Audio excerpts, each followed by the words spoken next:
Hello and welcome to the Impact Zone podcast. We are back once again, with more TNA wrestling shenanigans. And, today we've got some breaking news. TNA Wrestling has signed a exclusive deal with Sportsnet to air TNA Impact, TNA Explosion, TNA in 60, and other of its shows in on the Sportsnet 360 TV channel in Canada. So we're going to be discussing a fair bit about this. This has been in the news circulation for a little while. This is starting next year in 2025. So they've signed an exclusive multi-year agreement. So this is at least for 2 years. So this goes into at least 2026, if not further beyond that. We don't know, or we haven't been told, or I haven't been able to find the exact details of how long this deal is. But I believe that this is actually an Anthem-owned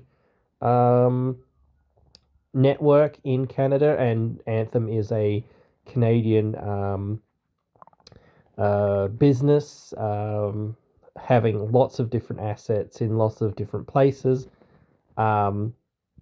So I'm not 100% sure on that, but don't quote me on that. But I do believe that even if it isn't, this is from what we've been reading over the last few days and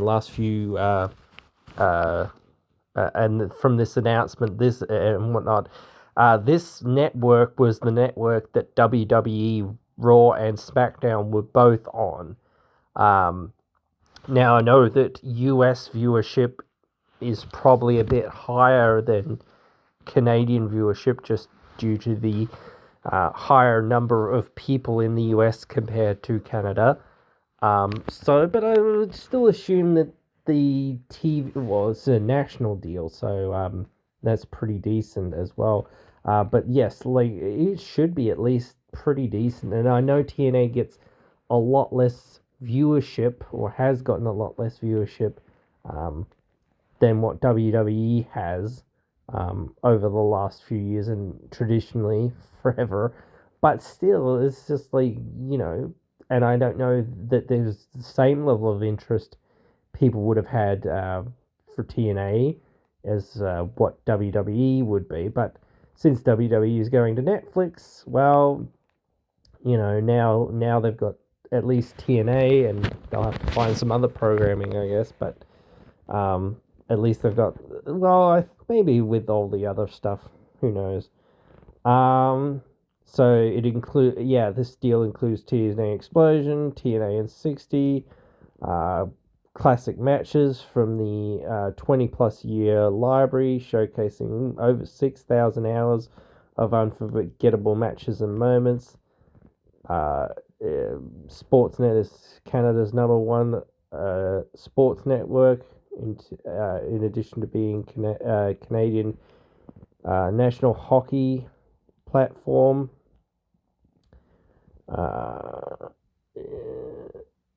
For the Vancouver Canucks, Edmonton Oilers, blah blah, Maple Leafs, Toronto Blue Jays, Raptors, UFC, and much more. So I'm just reading from the official statement here, just to sort of get a little bit more information. Anthony Cironi, I don't know how to pronounce his last name. We're thrilled to bring TNA Wrestling to Sportsnet 360, anchored via our flagship weekly TNA Impact. This partnership is a major step forward for TNA Wrestling, as all our fans in Canada can now watch one of Canada's largest sports outlet. Watch it on one of Canada's sports outlets. Before in Canada, you had to get Fight Network or Triller TV to see it, or just get the TNA app or whatever, or TNA YouTube before. But yeah, TNA will continue to air on Access in the US, which is very inaccessible, which is an ironic name. In addition to being distributed internationally on TNA Plus and other broadcast, Thriller, etc. So yeah, this is big news. This is pretty big news, and we don't normally cover news per se. We try to discuss, I guess, more about things. We try to look at things and sort of give another perspective, because again, I'm sure that this is old news to some people. This was reported a couple of days ago, or maybe even a week ago. I think here and there were like whispers of this and whatnot, and people had seen like, oh, it's actually, it's on the schedule to start at on January 2nd from 8 p.m. Eastern time in the US.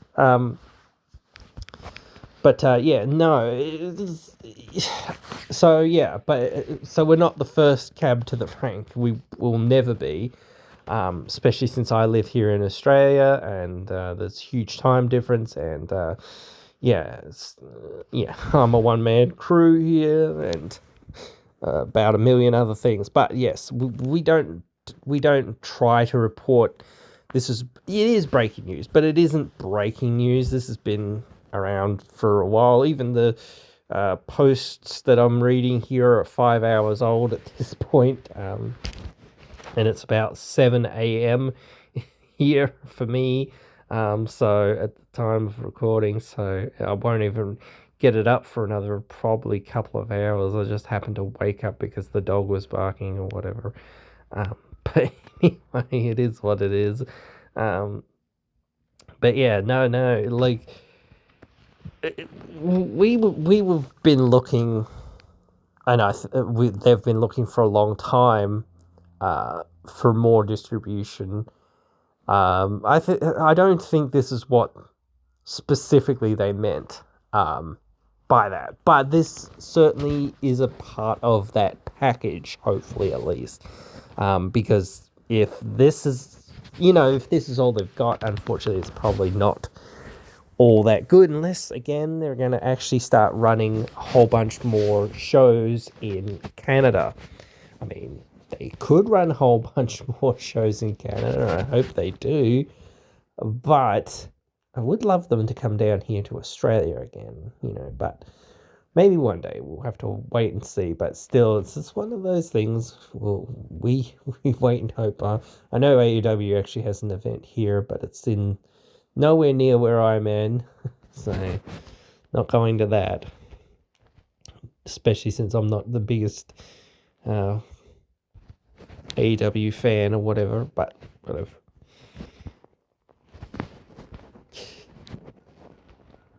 Anyway, so certainly not a hater or anything, but whatever. We're not here to talk about them too much. Just a bit of clarification, I suppose. But yeah, like, especially with this, like, I know it starts on the 2nd, so it's technically before TNA Genesis starts, broadcasts, and before the upcoming live episode. But that upcoming live episode being the first live episode in 8 years, even seeing, like, maybe if you see, I don't know, 500K, which is very optimistic, on some of these taped shows, because again, a lot of the upcoming shows between the 2nd and I think 15th or 16th or whatever it is, are taped shows, or maybe it's 17th or 18th, I can't remember. Anyway, whatever it is, they're all taped shows, so everyone knows the results, or pretty much everyone knows the results, or can at least access the results of the upcoming shows. They're coming next year, up to the build to to Genesis, about to say Bound for Glory, whatever. But yeah, they've got those results. They're out there somewhere if you want to find them, certainly. But that live show, first live show in 8 years, I believe it is. There's not going to be any spoilers for that, and it's going to be coming off one of their biggest, well, their biggest shows. Certainly a big show to start the year. So, but yeah, that's important. And I want to reflect back a little bit onto something that I heard somewhat recently in an interview that Nick Nemeth did. I can't remember the channel or whatnot that he was having an interview on. But he said that if TNA can sell out the next couple of big shows, that they'll probably be set for the next 10 years, because the expectation from the fans will be there in some form or fashion, as to expect that the shows of a certain quality can actually sell out, bigger arenas, bigger venues. Not every show, perhaps, yes, again. You won't always get 10K, 20K, whatever it is, but maybe the big shows will. But then you might also see some of the smaller shows getting a bit of a boost as well, going up from those 1.5K arenas to maybe 3K or 4K or whatever it is. So they might become bigger and bigger. So sort of starting this ball of momentum, rolling. Obviously, all this is not 100% guaranteed or anything like that. But they have a very consistent product, and fans know that. And when they can kind of see, this, that they're selling out these shows, or nearly selling out these shows, and they're probably going to sell out Genesis, and probably going to sell out the upcoming live TV broadcast, just for the nature of it. Yeah, that's really good. But TNA ticks most of all the boxes. There's still things they can work on, but they have proved there's a demand from the people. Like, they're getting butts in seats. People want to see what TNA is bringing. People mostly, I guess, want to see Joe Hendry. Yes, but again, there's a lot. I know. Again, we talked about people potentially leaving. Josh Alexander, Jordan Grace, a few other people, Jonathan Gresham. But yeah, I think it's something good outside the WWE, because again, like, this is a huge network. It's bigger than the network that AEW has in Canada. It's bigger than TNA's audience in the US. So they've got I know they're fishing for something in the US, definitely.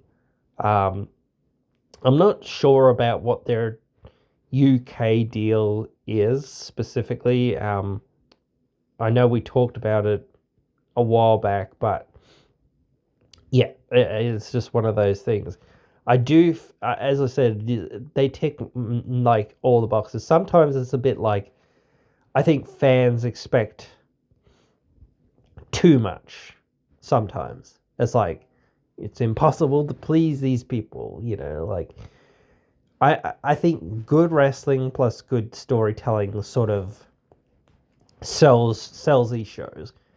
The wrestling's going to be decently good, though some people say, oh, it's not good enough or whatever, this or that. I don't agree. I think it's very good. I don't think every match needs to be a 5-star or 10-star or whatever star system you're rating on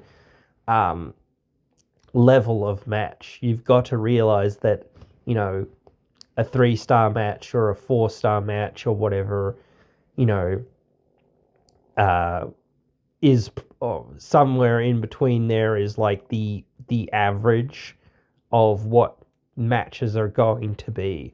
You're going to see a 4-star match here and there. You're going to mostly see 3, maybe 3.5-star matches most of the time. And that's the thing. Like, it's not just about doing 300, you know, flips and dives and whatever else. It's more about, again, telling a story out there. Because especially when you're in a blood feud, it's like, am I going to do all these flips and dives or whatever else it is? Maybe I'll do some flips and dives or whatever it is. But I hate this man. I want to kill this man. I want to rip him to pieces. I want him to bleed and hurt, and, you know, like, this is a personal thing or whatever it is.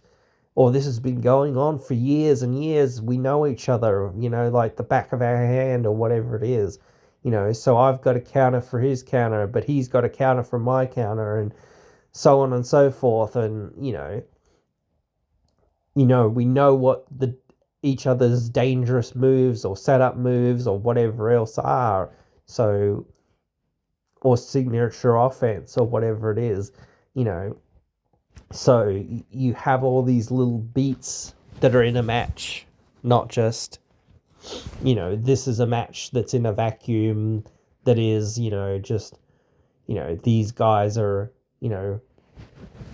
running and jumping and diving for what, just to, try to pop the crowd or, whatever it is. No. I mean, you can look at the X Division and say that's more like that, I guess, as well. But there's still a lot more storytelling, in it than just, dive, dive, dive, flip, flip, flip, whatever. You see somebody like targeting the leg or targeting the arm or targeting this, or, you see, again, these things where it's like, yes, this is part of this person's, story, this person's journey to where they're going. This is more about the psychology of, this person has to be, more or less in the driver's seat, because that fuels the story for this person or that person to come back and try to show, hey, yes, I can hang with the best, and I can, tell my story or try to tell my story, or, start my chapter in this division. And people now, can see, I'm kind of coming, and I'm kind of, being figured in, and might be, you know, might be the future of this division or whatever. But yeah. I think, again, when you experience a story, when, like with Joe Hendry, we'll talk about this a lot. When you've seen the journey that he's been on, and recently he's been on like a journey for like 6 months, people forget that. Like, he's been on a journey since Slammiversary, realistically, or even before that, realistically. But his current trajectory has kind of been on that path for like 6 months or so.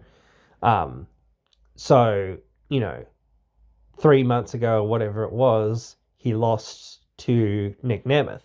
And then he's, been trying to come back, getting wins, having moments and whatnot, through the last 3 months. Now, that's not a lot of time to rebuild somebody, but they've done a pretty good job of trying to do that.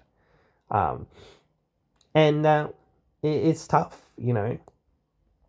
but that is what they've got, and this is where they're going. Like I can continue to debate whether who's going to win between these two, but in my opinion, again, it just is like it's like really tough for me to not see that Joe should win, but then again, it's really tough for me to think that he shouldn't win. I feel like they put the Call Your Shot trophy with Kaz for this reason.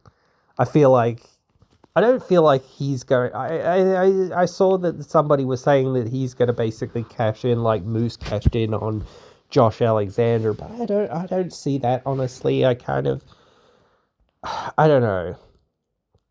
I kind of feel like it's going to be sort of like Seth Rollins cashing in the match between Lesnar and Reigns. I feel like that's more of the route that they're going. I feel like maybe or something akin to that.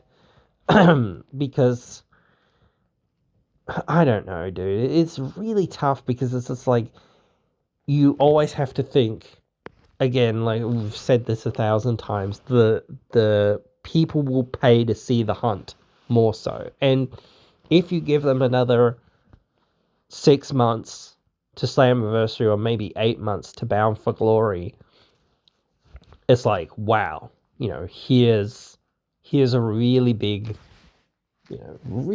build. It's almost a year's worth of build. Maybe it is a year's worth of build if you actually count from Slammiversary to Slammiversary. But yeah, like then it's a different story. Like it's like we looked at, I think we talked about the idea of Dick Nemeth turning heel, and I almost always think that he should turn heel at some point as well. But I almost think that this could be that catalyst, to an extent. But we'll have to wait and see exactly where and when all this sort of stuff does happen, if it does happen.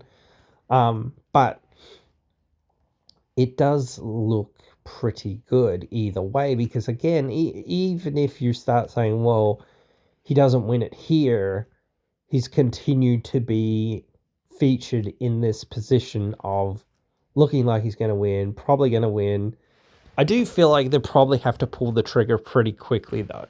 So I do feel like maybe even Rebellion, I don't know, but probably at bare minimum Slammiversary, because like we know that Joe's contract is up at the end of the year or whatever it is, or maybe early next year. So it's like, well, we've got to get that belt on him quickly, but we've also got to, like, you've got to have your cake and eat it too here.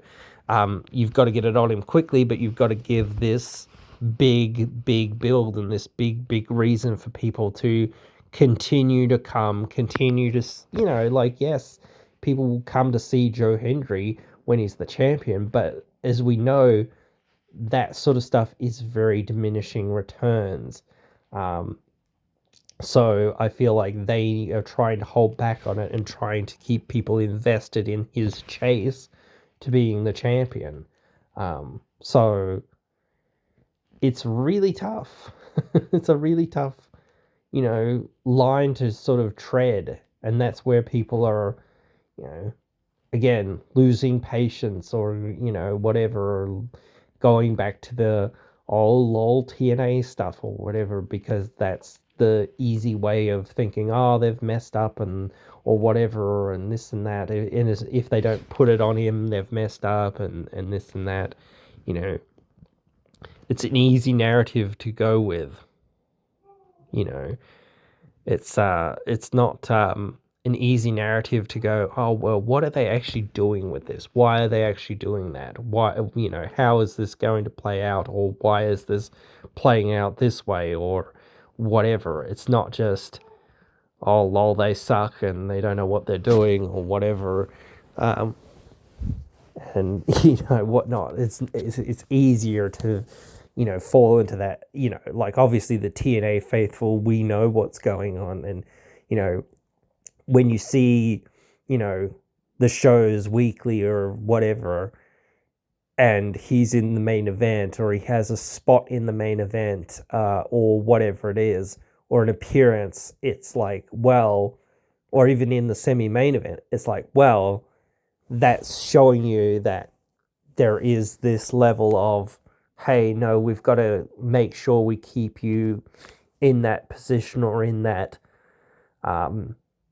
space, because we want to keep you at that level. We don't want you to fall too far down, and we want to give you moments and things that build you up. And maybe again, this is very tough again, because it's like, if you we talk about this, if you build somebody up too much, it's like, well, you've beaten everyone. It's like, well, who are you going to face? Like, obviously, at some point, he's probably facing Kaz or whoever he wins the title off in a rematch. But that's probably another B show. So it's like, well, we've seen the main part of that, and then you've got to see something else. And then it's like, well, how, like, you start saying, well, how are we going to take it off of him when he's leaving? We've got to put it on somebody, and it will be tough if Josh Alexander's gone.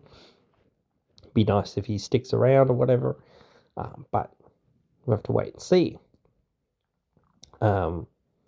Continuing on, like, this is a thing.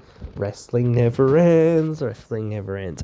This is a every week, every month, every year type thing. People who say, oh, they haven't got events booked past July, like, they're probably booking those events, and 6 months in, you already know, okay, like half the year's shows, maybe not every single show, but most of the shows. But still, we've got to keep this going. We've got to get this, positivity out there, because this is positive news. This is good news. We've got to keep the ball rolling. We've got to make this momentum happen. We've got to sell out Genesis. We've got to sell out from all the shows from the Mega On Sale, Sacrifice, Rebellion, Slammiversary. We've got to sell all those shows out, or come as close as we can to selling all those shows out. Like I said, I believe, I think this is actually in an upcoming episode, I dive a little bit more deeply into this big gamble of TNA, sort of trying to get these huge 10K, 20K arenas sold out. So, that's a big gamble, but it doesn't matter if it pays off 100%. They're like taking a couple of gambles and them not paying off. Then you go, okay, well, we know where we're at. But then again, you've got this huge distribution deal in Canada. Yes, sure, that probably doesn't mean much for, people who are buying tickets in the US. But, hey, maybe somebody says, hey, we want to go and see this TNA show, that's happening, looks cool. And again, it's one of those things that even that little bit more word of mouth in Canada, or whatever it is, again, I'm here in Australia, so I try to get that word out for people who might not have known, might not have seen, might be interested, all this sort of stuff. But yeah, it's, people will, if people never even hear about it, it's like, well, how are we meant to know? How are we meant to, even just buy the pay-per-view? People didn't even hear about it. Even if they're not going to go to the show, it's like, well, they might now, be like, well, maybe I'll tune in, on Thursday. Maybe I'll see some of these Impact in 60s or whatever else is on there, whatever. And maybe I'll buy the pay-per-view because it's coming. And you see those upcoming shows, the first few shows in January. Yes, they're taped shows again, whatever. So I'm guessing half of the audience that would normally watch will watch them. But, whatever number that turns out to be. And maybe we have to have a look at, okay, what were the results of that? Did they get 500K? Did they get 1 million? What did they get? Did they get 250? What did they get? If we see, again, these big, decent numbers, it's like, well, that seems good because that's probably half the people that would be interested if it was live, or maybe even more.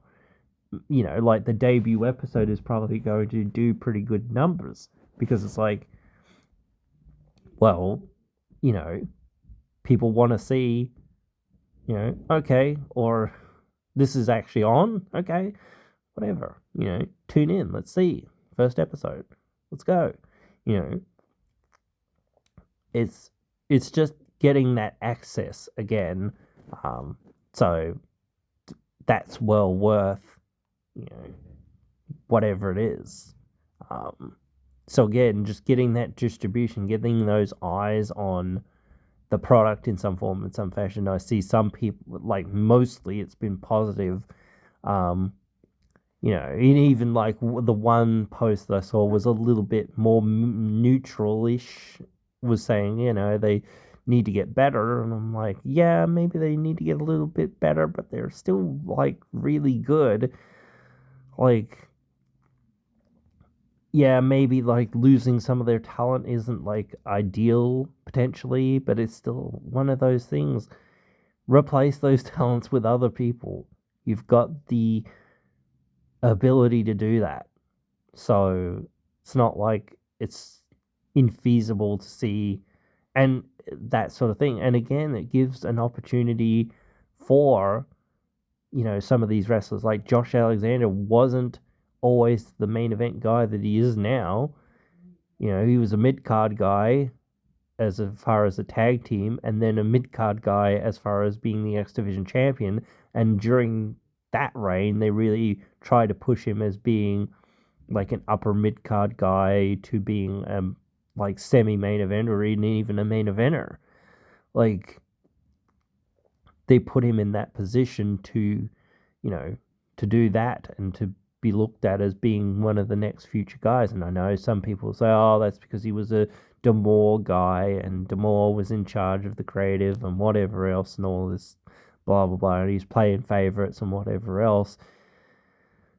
I really don't care even if that is the case, because it might not even be 100% of the case, because again, it's not 100% D'Amore, doing that at the time. Don Callis was there and he was, involved, and they had a creative team, working the bits and the bobs. And again, like, these pushes don't just happen. They don't just happen because if the fans don't vibe with the wrestler, then it'll fail. It won't get off the ground. It won't happen. The fans won't react, or they won't cheer, or they won't get invested, or they'll get invested in somebody else.